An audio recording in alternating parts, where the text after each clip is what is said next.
Section 1. You will hear a woman and a man talking about their work at a library. First, you have some time to look at questions 1 to 5.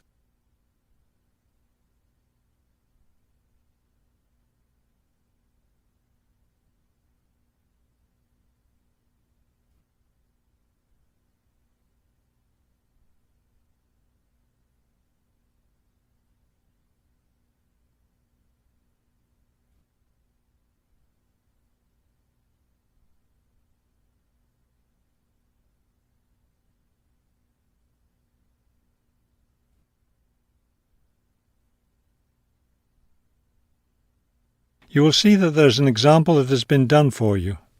On this occasion only, the conversation relating to this will be played first. Hello, I'm Mrs. Phillips, the head librarian. You're the new library assistant, aren't you? Yes, I'm Robert Haskell, but please call me Bob. The woman introduces herself as the head librarian, Mrs. Phillips, so the name Mrs. Phillips has been written in. Now we shall begin. You should answer the questions as you listen, because you will not hear the recording a second time. Listen carefully and answer questions 1 to 5. Hello, I'm Mrs. Phillips, the head librarian. You're the new library assistant, aren't you? Yes, I'm Robert Haskell, but please call me Bob. All right, Bob. Let me take a few minutes to explain how the library works and what your duties will be. First, the library opens at 8:30 in the morning, so naturally we expect you to be here and ready to work by then. Of course. And you can go home at 4:30 when the library closes. Now, let me explain where everything's kept. It looks like here on the ground floor is where the reference books are. Yes, that's right. Up on the second floor is where the adult collection is, both fiction and non-fiction. And the children's books are there too, aren't they? I thought I saw them in the room by the stairway. No, those are magazines and newspapers for adults. Children's books are up one more flight on the third floor. We'll take a look at them later. Let me show you how we organize our work. Do you see that brown book cart over there? The one by the door? Yes, that one. Those books have been checked in and need to go back on the shelves. Okay, so the brown book cart has books to reshelve. What about this black cart by the desk? Those books have torn pages or damaged covers. They're all books that need to be repaired. Okay, I know how to do a lot of that. I'm pretty good at mending torn pages and covers. That's great, because we really need help with that. And that white cart in the corner, what are those books for? Those are old books that we've taken off the shelves to make room for new ones. We sell them as used books to raise money for the library. So they're all ready to sell? Yes, that's right. So now you know what to do with the books in the carts. Let's talk about our activities schedule.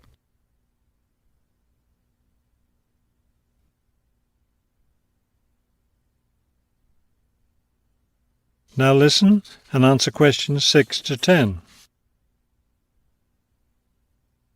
I understand this library has a number of interesting activities every week. Yes, our activities are quite popular. The most popular one is story time for the children. Do a lot of children show up for that? Yes, a good many. It takes place in the children's room on Thursday mornings at 11. Isn't there a family movie night too? Yes, but it's not at night anymore.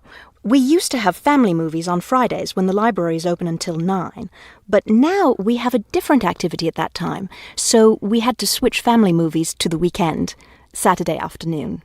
How much do you charge for the movies? They're all free. The movie always starts at 2:30 in the reference room, but you don't have to worry about that since you don't work on weekends. And what takes place on Friday evenings? We've just started a weekly lecture series. We have a different speaker every week, and the lectures cover all different kinds of topics. That sounds like something I'd be interested in attending. Good, because we'll need your help with that. You'll be working Friday evenings, and one of your duties will be to set up the meeting room on the first floor for the lecture. What time will you need that done? Let's say by 6:15. The lecture starts at 6:30, and the room needs to be ready well ahead of time. A lot of people arrive early. Maybe I should have the room ready by 6? That wouldn't be a bad idea. Okay, why don't I take you upstairs and show you the rest of the collection? That is the end of section 1. You now have half a minute to check your answers.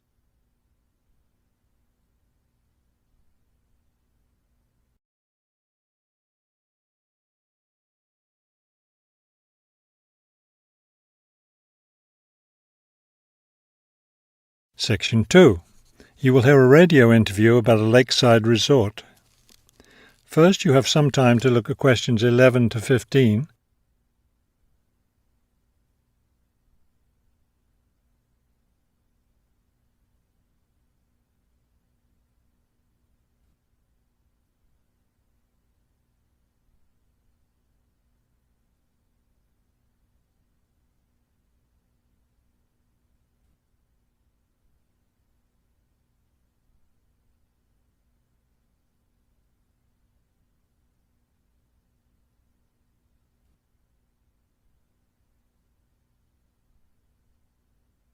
As you listen to the first part of the talk, answer questions 11 to 15.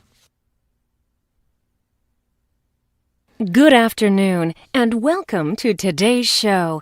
The warm months are with us, and many of you are getting ready to plan vacation trips. To help you with that, we have a special guest today, Robert Sampson, director of the Golden Lake Resort. Robert, I understand Golden Lake is a popular place for families to spend their vacations. Yes, families enjoy spending time at Golden Lake.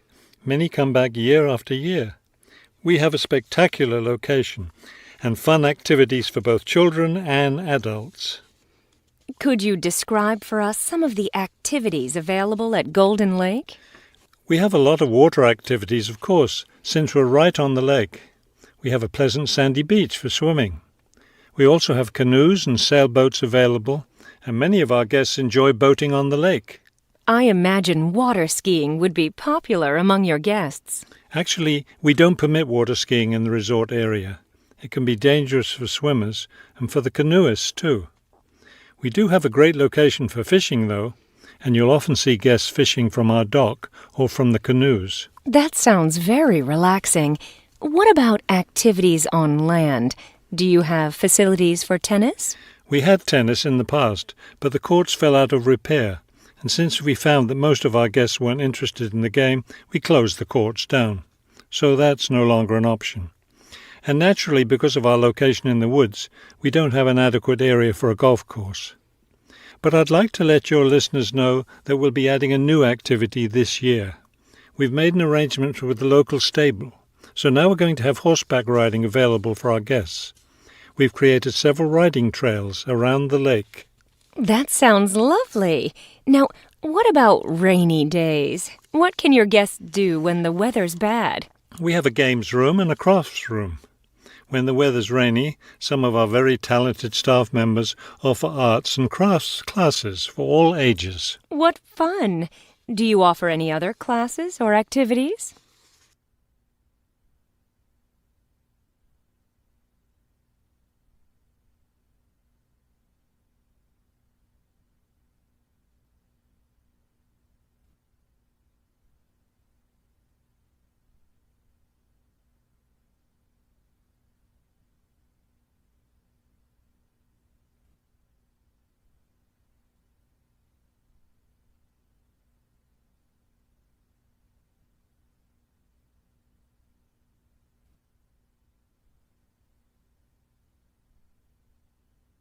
Now listen and answer questions 16 to 20.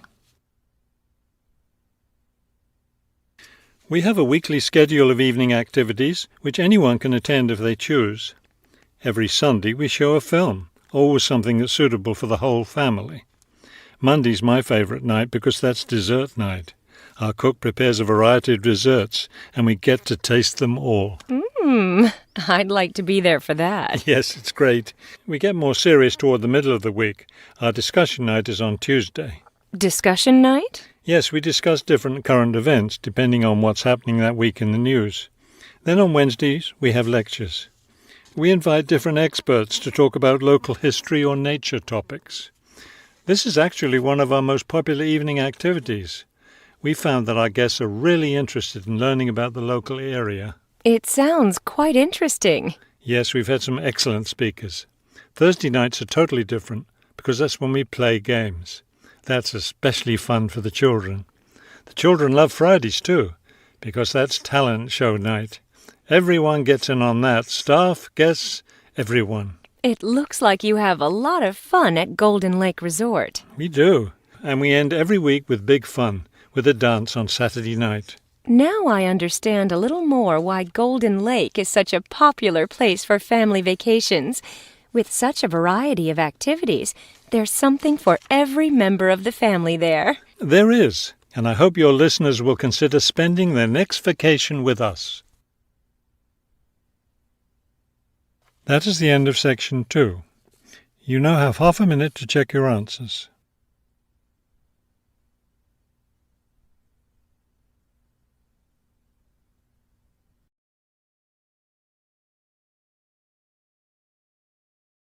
Section 3. You will hear two students talking about a class assignment about wild bird rescue and rehabilitation. First, you have some time to look at questions 21 to 25.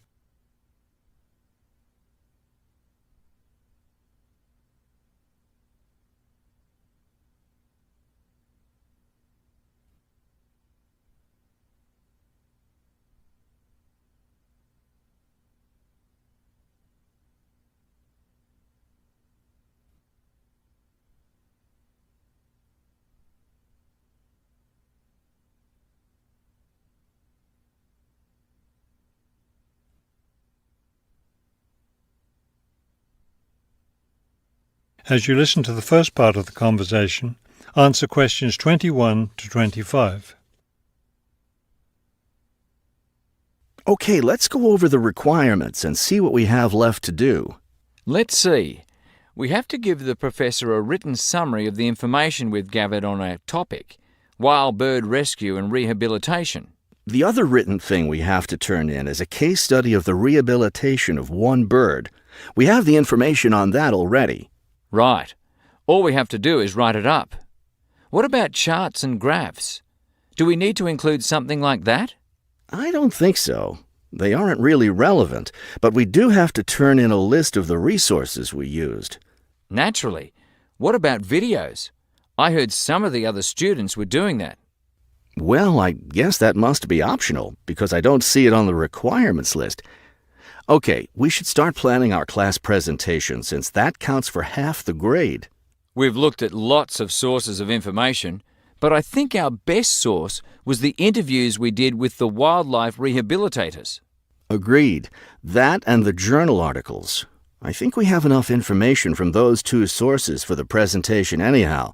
The books we looked at weren't all that helpful. I wonder if we should try to bring in some live birds for the presentation. That would be too difficult, don't you think? But we have lots of photos of rehabilitated birds. We can show those.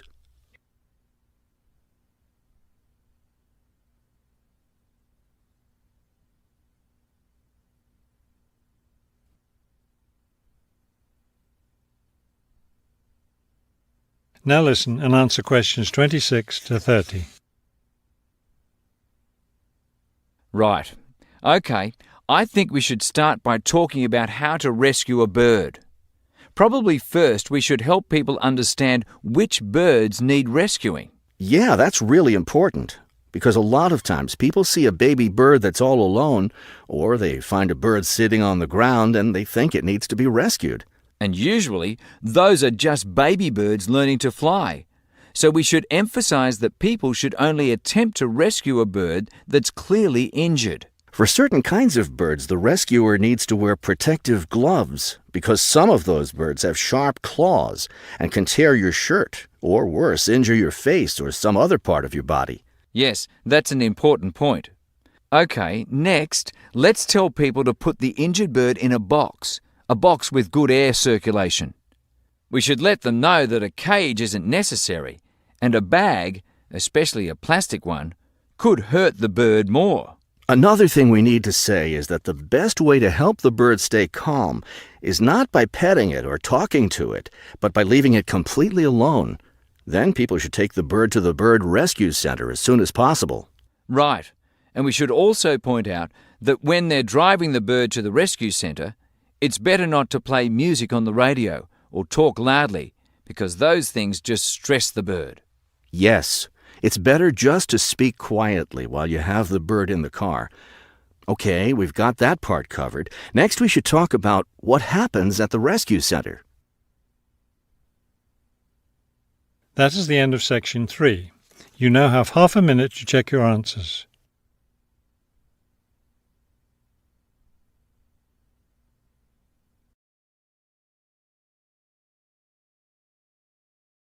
Section 4.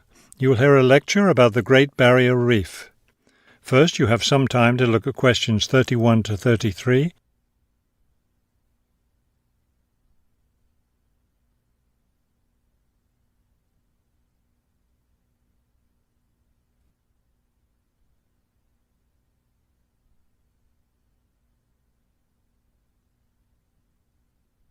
Now listen carefully and answer questions 31 to 33.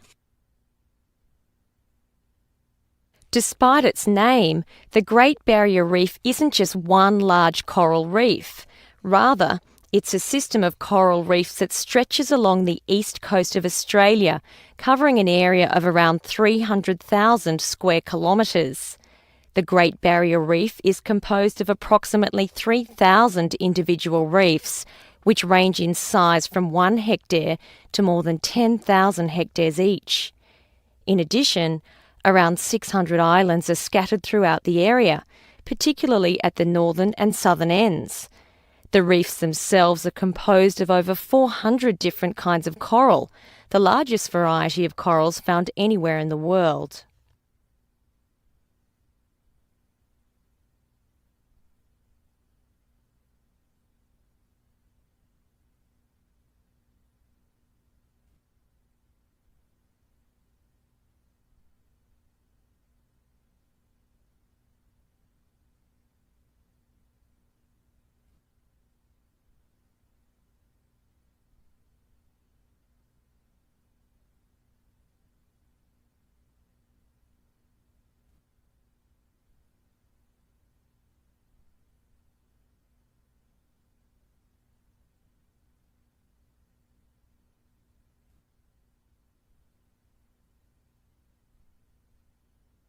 Now listen carefully and answer questions 34 to 40.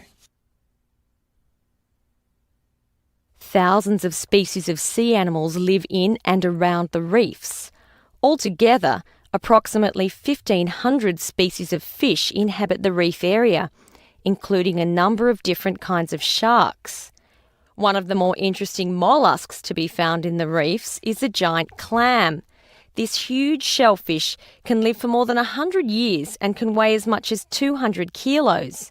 Sea mammals abound in the area, which serves as a breeding ground for certain types of whales, many of which are endangered. Over 200 species of sea and shore birds feed, roost or nest among the reefs and islands. Many types of reptiles can also be found living among and near the reefs. Saltwater crocodiles, for example, inhabit the marshes along coastal areas. Amphibians include at least 7 species of frogs inhabiting the islands of the reef. Unfortunately, this wondrous area of the world is threatened by climate change. Rising sea temperatures have led to an effect called coral bleaching, that is, large numbers of corals dying off, especially in the shallower areas of the reef. The Great Barrier Reef Marine Park Authority is attempting to find effective ways to deal with this issue that threatens the reef. One proposed solution involves shading the reef in certain areas to help keep the surrounding water temperatures down. That is the end of section 4. You now have half a minute to check your answers.